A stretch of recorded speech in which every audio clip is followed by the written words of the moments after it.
नमस्कार, मैं अंजना और आप देख रहे हैं आंचलिक खबरें। आइए बढ़ते हैं आज की बड़ी खबर की ओर। महाकुंभ 2025 आस्था का संगम या राजनीति की नई धारा। 66 करोड़ श्रद्धालुओं की डुबकी, क्या 2029 का चुनाव संगम तट से तय होगा? महाकुंभ से सत्ता परिवर्तन तक क्या इतिहास खुद को दोहराएगा? हिंदू वोटों की एकजुटता का केंद्र बनेगा कुंभ 2025। मृत्यु कुंभ से हिंदू एकता तक बंगाल में क्यों गरमाई राजनीति? जब जब कुंभ तब तब सियासी भूचाल। क्या 2029 में भी यही होगा? महाकुंभ 2025 आस्था की डुबकी या सत्ता का शंखनाद? संगम तट की रेत अभी भी करोड़ों कदमों की आहट संजोए हुए थी। घंटों और शंखों की गूंज मंद पड़ चुकी थी, लेकिन इसकी प्रतिध्वनि राजनीति के गलियारों में अब भी सुनाई दे रही थी। 45 दिनों तक गंगा में डुबकी लगाने वाले श्रद्धालु लौट चुके थे, साधुओं की धुनी ठंडी पड़ चुकी थी और तंबू उखड़ चुके थे। लेकिन कुंभ केवल जल में डुबकी लगाने का पर्व नहीं था। सियासत ने इसे कभी आस्था का संगम कहा तो कभी हिंदू एकता का केंद्र। लेकिन असल सवाल अब खड़ा था, क्या यह आयोजन आध्यात्मिक शुद्धिकरण था या फिर यहां से राजनीतिक रणनीति का नया समीकरण शुरू हो रहा है? क्या संगम में बहार या जल भारत की राजनीति की नई दिशा तय करेगा? राजनीतिक गलियारों में हलचल थी। दिल्ली से पटना, लखनऊ से कोलकाता तक सभी की निगाहें प्रयागराज पर टिकी थी। महाकुंभ केवल आस्था का पर्व नहीं रह गया था, यह चुनावी रणनीतियों का अखाड़ा बन चुका था।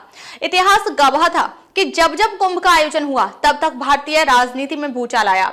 अब सवाल था, क्या 2025 से 2029 तक भारत की राजनीति का भविष्य भी इसी संगम तट पर लिखा जा रहा है? महाकुंभ और राजनीति एक अदृश्य गठबंधन। पिछली बार जब कुंभ के पावन जल में आस्था की डुबकी लगी थी तब परिणाम ऐतिहासिक निकले थे। 2013 के प्रयागराज कुंभ में संतों ने नरेंद्र मोदी के नाम का समर्थन किया था और 2014 में वे प्रधानमंत्री बने। 2019 में प्रधानमंत्री मोदी ने संगम में स्नान किया और चुनाव में प्रचंड जीत दर्ज की। इससे पहले 1989 में जब संतों ने अयोध्या में राम मंदिर शिलान्यास की घोषणा की थी तो देश की राजनीति एक नई मोड़ पर पहुंच गई थी। अब 2025 में कुंभ एक बार फिर भारत की सियासत को दिशा देने वाला था। इस बार महाकुंभ ने इतिहास रच दिया था। 45 दिनों में 66 करोड़ 30 लाख लोगों ने संगम में स्नान किया। यह आंकड़ा चौंकाने वाला था क्योंकि 2024 के लोकसभा चुनाव में कुल 64 करोड़ 40 लाख लोगों ने मतदान किया था। यानी इस महाकुंभ में स्नान करने वालों की संख्या मतदान करने वालों से भी अधिक थी। इससे बड़ी राजनीतिक संकेत और क्या हो सकता था? राजनीतिक रणनीतिकारों ने इसे समझने में देर नहीं लगाई। पश्चिम बंगाल, जहां गंगा अपने अंतिम पड़ाव गंगा सागर में मिलती है, वहां संगम का जल कलश में भरकर ले जाया जाने लगा। बीजेपी नेताओं ने इसे कोलकाता के पार्टी कार्यालय में शुद्धिकरण के लिए रखा, लेकिन यह केवल धार्मिक अनुष्ठान नहीं था, यह एक बड़ा सियासी संकेत था। पश्चिम बंगाल में मुख्यमंत्री ममता बनर्जी ने जब महाकुंभ को मृत्यु कुंभ कहा तो राजनीति और भी गर्मा गई। बीजेपी ने इसे हिंदू आस्था का अपमान बताया और बंगाल में हिंदुत्व की राजनीति को और तेज कर दिया। ममता बनर्जी की बेचैनी बढ़ गई थी। पश्चिम बंगाल में 2026 में चुनाव होने थे, लेकिन बीजेपी ने कुंभ के जल को हिंदू वोटों की एकता के प्रतीक के रूप में से इस्तेमाल करने का इशारा दे दिया था। क्या कुंभ से बनेगी हिंदू वोटों की एकजुटता? 2019 के लोकसभा चुनाव में बंगाल में बीजेपी को 57% हिंदू वोट मिले थे, जबकि ममता को 70% मुस्लिम वोट। 2024 में ममता ने वापसी की और 42 में से 29 सीटों पर जीत दर्ज की, लेकिन बीजेपी को 6 सीटों का नुकसान हुआ। अब सबसे बड़ा सवाल था, क्या महाकुंभ का हिंदू एकता संदेश 2026 के चुनाव में नया मोड़ ला सकता है? ममता बनर्जी को यह अच्छी तरह समझ आ रहा था कि महाकुंभ केवल धार्मिक आयोजन नहीं बल्कि एक राजनीतिक आंदोलन भी बन सकता है। यही कारण था कि उन्होंने अपनी पार्टी कार्यकर्ताओं से कहा, चिंता मत करो, खेला होगा। लेकिन क्या यह खेला वाकई उनके पक्ष में होगा? 1977 से 2024 तक जब जब कुंभ तब तब सत्ता परिवर्तन। महाकुंभ हमेशा से सत्ता परिवर्तन का संकेत देते आया है। 1977 इमरजेंसी के बाद इंदिरा गांधी कुंभ में संतों के विरोध का सामना कर चुकी थी। नतीजा, कांग्रेस सत्ता से बाहर हो गई और पहली बार गैर कांग्रेसी सरकार बनी। 1989 कुंभ में राम मंदिर शिलान्यास की घोषणा हुई और कुछ महीनों बाद देश में मंदिर आंदोलन तेज हो गया। 2001 सोनिया गांधी ने कुंभ स्नान किया। इसके 3 साल बाद यूपीए की सरकार बनी। 2013 नरेंद्र मोदी के नाम का समर्थन संतों की धर्म संसद में हुआ और 2014 में सत्ता परिवर्तन हुआ। 2019 प्रधानमंत्री मोदी ने संगम स्नान किया और चुनाव में प्रचंड जीत मिली। अब 2025 में कुंभ का महापर्व फिर से हुआ है। सवाल उठता है कि क्या यह 2029 के चुनावों तक कोई बड़ा असर डालने वाला है? बटेंगे तो कटेंगे बनाम एक है तो सेफ है। 2014 से 2019 तक हिंदू वोट बैंक बीजेपी के साथ था, लेकिन 2024 में इसमें दरार दिखी।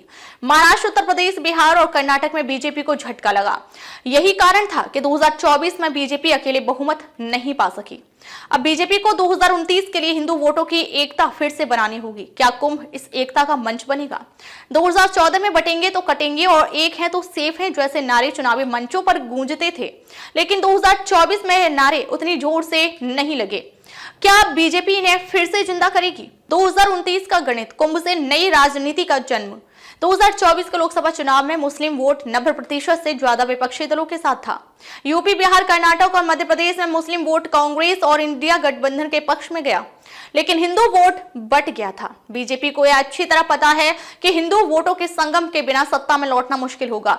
यही वजह है कि कुंभ को केवल एक धार्मिक आयोजन नहीं बल्कि हिंदू वोटों की एकजुटता का केंद्र बनाने की रणनीति तैयार की जा रही है। महाकुंभ से निकलेगा 2029 का भविष्य। महाकुंभ सदियों से केवल आस्था और आध्यात्म का केंद्र नहीं बल्कि भारत की राजनीति को नई दिशा देने वाला मंच भी रहा है। इतिहास गवाह है कि जब जब कुंभ मेला अपने शिखर पर पहुंचा तब तक देश की राजनीति में बदलाव की बयार चली। 2025 का कुंभ भी इससे अलग नहीं है। 66 करोड़ से अधिक श्रद्धालुओं की संगम में डुबकी केवल धार्मिक आस्था का प्रदर्शन नहीं बल्कि एक राजनीतिक संकेत भी है। जिस तरह यह आयोजन 2029 के लोकसभा चुनावों से पहले आया है, इससे इनकार नहीं किया जा सकता कि इसका असर देश की राजनीति पर गहरा होगा।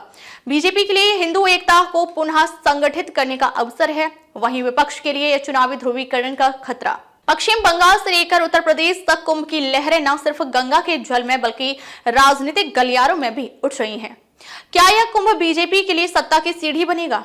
क्या विपक्ष इसके प्रभाव को कम कर पाएगा या फिर यह आयोजन भारतीय राजनीति की नई इबारत लिखेगा? अगले कुछ वर्षों में जवाब मिल जाएगा, लेकिन इतना तय है, महाकुंभ 2025 सिर्फ आस्था का पर्व नहीं बल्कि 2029 की राजनीति की प्रस्तावना है। महाकुंभ का जल केवल आस्था की डुबकी के लिए नहीं बल्कि राजनीति की नई लहर को जन्म देने के लिए भी प्रवाहित हो रही है। सवाल यह है कि क्या यह लहर बीजेपी के लिए सत्ता की गारंटी बनेगी? क्या विपक्ष इसे रोकने के लिए कोई नई रणनीति बनाएगा?